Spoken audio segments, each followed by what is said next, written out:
तो लीजिए प्यारे विद्यार्थियों, आप सब लोग अपने अर्धवार्षिक परीक्षा कक्षा 7 के गणित विषय के पेपर का मिलान कर लो, जिससे कि आपको पता चल सके कितना पेपर प्यारे बच्चों आपका सही हुआ और कितना पेपर प्यारे बच्चों आपसे गलत हो गया। ये पूरा का पूरा प्यारे बच्चों आपका अर्धवार्षिक परीक्षा कक्षा 7 का गणित विषय का पेपर है। और जैसा पेपर मैं यहाँ पर आपको दिखाऊंगा ना, ठीक वैसा का वैसे क्वेश्चन पेपर प्यारे बच्चों आपको परीक्षाओं में भी देखने को मिला होगा। अब चलो मैं आपको जल्दी से इसका मिलान करवा देता हूँ। पहला क्वेश्चन प्यारे बच्चों पूछा -20 + 15 का मान क्या होगा। देखो प्यारे बच्चों -20 + 15 का मान क्या होगा, तो देखो इसका राइट आंसर प्यारे बच्चों आपका आ जाएगा -5। यहाँ से देख कर लिख लें। और अब अगला क्वेश्चन 4.2, 3.8 और 7.6 का औसत क्या होगा। तो देखो प्यारे बच्चों यहाँ से अगर देखा जाना तो इसका औसत आपका कितना आ जाएगा। तो देखो प्यारे बच्चों इस क्वेश्चन का आंसर आपका आएगा बी नंबर का, इसमें कि लिखा है देख सकते हो 5.2, इसका राइट आंसर होगा ये वाला बी नंबर का। और अब अगला क्वेश्चन पढ़ते हैं, एक बिंदु से कितनी रेखाएं खींची जा सकती है। तो देखो प्यारे बच्चों एक बिंदु से कितनी रेखाएं खींची जा सकती है। देखो प्यारे बच्चों यहाँ से आपको लिखकर आना होगा अनंत।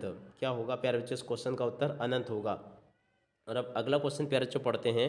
देख सकते हो यहाँ पर क्वेश्चन लिखा है, ऐसा त्रिभुज जिसकी दो भुजाओं का माप समान हो कहलाता है। चौथे नंबर का जो क्वेश्चन प्यारे बच्चों आपको दे रखा है ना, ऐसा त्रिभुज जिसकी दो भुजाओं का माप समान हो क्या कहलाता है। देखो प्यारे बच्चों उसको कहते हैं समद्विबाहु त्रिभुज। क्या लिखोगे, समद्विबाहु त्रिभुज इस क्वेश्चन का उत्तर होगा। और अब अगला क्वेश्चन, दो परिमेय संख्याओं के बीच कितनी परिमेय संख्या होती है। पाँचवें नंबर का जो क्वेश्चन प्यारे बच्चों आपको दे रखा ना, इसका राइट आंसर प्यारे बच्चों आपका आ जाएगा अनंत। अनंत परिमेय संख्या प्यारे बच्चों होती है। उसके बाद में देखो यहाँ से आप लोग रिक्त स्थानों की पूर्ति को देख लेना। रिक्त स्थान पूर्ति में पहला रिक्त स्थान पढ़ते हैं 5/8 का व्युत्क्रम होगा।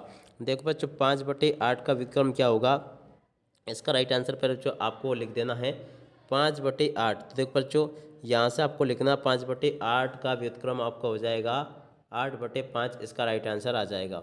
और अब अगला क्वेश्चन अपन पढ़ते हैं, एक भिन्न का व्युत्क्रम इसके अंश को परस्पर बदलने से प्राप्त होता है। अंश और हर को बदलने से प्राप्त होता है। तो देखो यहाँ पर प्यारे बच्चों आपको क्या लिख कर आना होगा, हर लिख कर आना होगा। और अब अगला क्वेश्चन प्यारे बच्चों पढ़ते हैं, माध्य बराबर 1 + 2 + 3 + 4 + 5। तो देखो बच्चों इस क्वेश्चन का उत्तर आपका क्या आ जाएगा। यहाँ से आपको इस क्वेश्चन का उत्तर प्यारे बच्चों आपको 5 लिख कर आना होगा। 5 यहाँ पर आपको लिख देना है। रेखाखंड के अनंत अंत बिंदु होते हैं।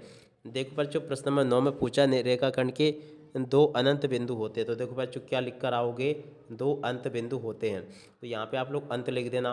और अब अगला क्वेश्चन जो कि पूछा है, दो कोणों के मापों का योग 90 अंश होता है, तो ये कोण को कोण कहते हैं। देखो बच्चों इसको कहते हैं पूरक कोण। क्या लिखोगे यहाँ पर, पूरक कोण प्यारे बच्चों आपको लिख कर आना होगा। यहाँ तक के प्यारे बच्चों इस प्रकार से मैंने आपको सभी क्वेश्चन और उन क्वेश्चन के उत्तर बता दिए हैं। जैसे क्वेश्चन प्यारे बच्चों मेरे द्वारा आपको बताया गया ना, ठीक वैसे के वैसे क्वेश्चंस आपके पेपर और परीक्षाओं में देखने को मिलेंगे। एक भी क्वेश्चन का उत्तर प्यारे बच्चों यहाँ से आपका मिस नहीं होगा, अगर आपने इस पेपर को अच्छे प्रकार से देख लिया, पढ़ लिया और समझ लिया। तो टोटली प्यारे बच्चों आपके पेपर के A to Z एक भी क्वेश्चन का आंसर यहाँ से आपका मिस नहीं होगा। आशा करता हूँ कि आपको प्यारे बच्चों पूरा का पूरा क्वेश्चन पेपर और इस क्वेश्चन पेपर का सॉल्यूशन समझ में आ गया होगा। और अब आप लोग अपनी परीक्षाओं के लिए यहाँ से एक भी क्वेश्चन मिस नहीं करोगे। पूरा का पूरा पेपर आप लोग ऐसे प्रकार से लिख कर आओगे जैसा कि मैंने आपको बताया।